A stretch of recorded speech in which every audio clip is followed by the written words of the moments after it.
Hey, what's going on guys, it's Chum here, and today I'm going to share with you my combat medic build for Miko in Battleborn.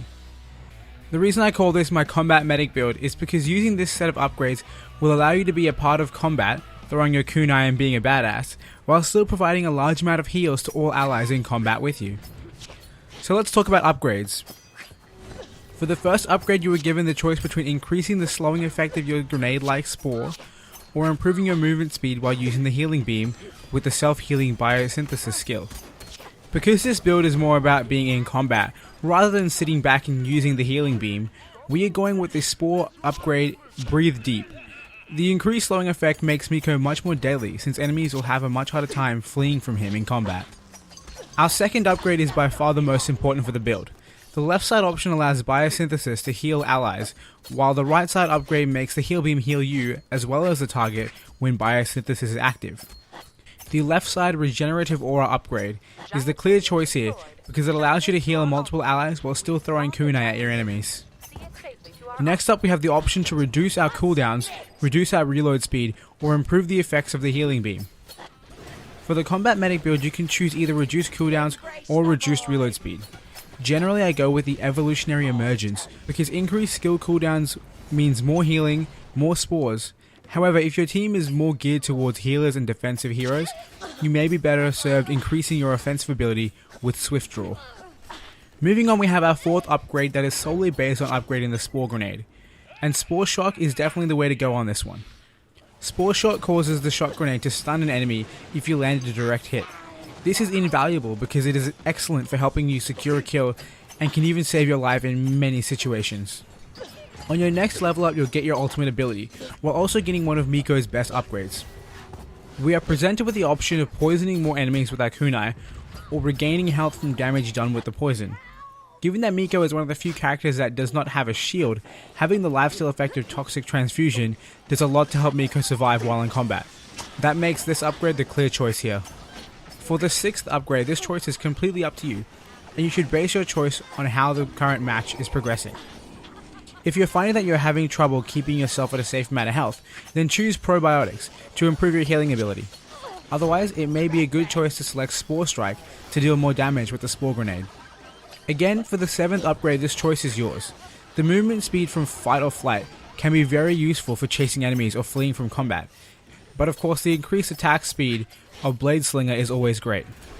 If the gear you have equipped doesn't give you an attack speed buff, it may be advised to go with Blade Slinger. Otherwise, if you already have attack speed buffs, the movement speed would be a good choice. Our eighth upgrade is one ability that purely caters towards upgrading the biosynthesis self-heal ability. If you are one to still use the healing beam with this build, then Biosynergy would be a good choice for you. Otherwise, Residency is a great choice because who doesn't love more healing? For our second last upgrade, we are given the choice between two Spore Grenade upgrades. Given the choice between longer duration or wider area of effect, the choice completely depends on your accuracy with the Spore. If you feel confident that you can hit your opponent with ease, then the Resilient Strain upgrade may be of use to you. Otherwise, the increased area of effect from Spore Storm could help you turn those missed spores into hits. Personally, I prefer Spore Storm regardless of my accuracy, because I like to have my Spore hit as many enemies as possible. Now for our final upgrade, we have the Ultimate Ability upgrade. For this, you can either add more health to your healing mushroom, or you can make the mushroom deal damage to your opponents over time. You should make this choice based on the types of heroes you are facing. If your opponent's team features lots of melee heroes, then the damage over time upgrade could be extremely useful, because melee heroes will have to get in the mushroom radius to hit you. On the other hand, if your opposing team has no melee heroes, it is very likely that they will avoid getting in the mushroom when they see it on the floor, and instead keep their distance. Alright guys, so that brings us to the end of this build guide for Miko in Battleborn. But really quickly before we fully wrap this up, I have a couple of extra tips I want to give to you guys. So as I mentioned before, this build is geared towards allowing you to be in the combat, instead of sitting behind your allies holding your heal beam button the whole time.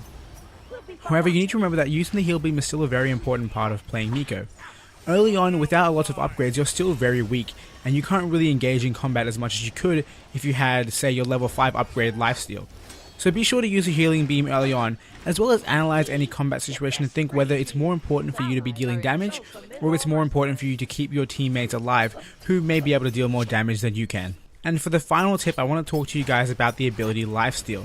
So the way lifesteal works is it actually heals a portion of your poison damage back to you, which means that you can hit as many opponents as you can, and you'll be racking up more health because your poison damage is affecting more and more enemies. So make sure when you're in combat, try to hit everyone before you start focusing on an individual target, because it'll make you a lot harder to kill in combat. Regardless guys, it's time to wrap up this video. I hope you guys enjoyed. If you did, be sure to leave a like, and if you have your own tips for running Miko in Battleborn, be sure to leave them down below. And of course, if you have another character you'd like to see me do a build guide on, be sure to leave that down in the comments as well. While I don't know how to play every single character, if I do see a character that I do know how to play down there, I'll be sure to try and work up a build guide for you. And one final thing guys, if you want to see more Battleborn videos, including live multiplayer funny moments, co-op story mode, other build guide for characters, as well as general Battleborn guides, be sure to hit that subscribe button, because we're going to be bringing you guys plenty of Battleborn over the next couple of weeks and months. Either way, once again I want to thank you guys for watching, and until next time, I hope you have a wonderful day.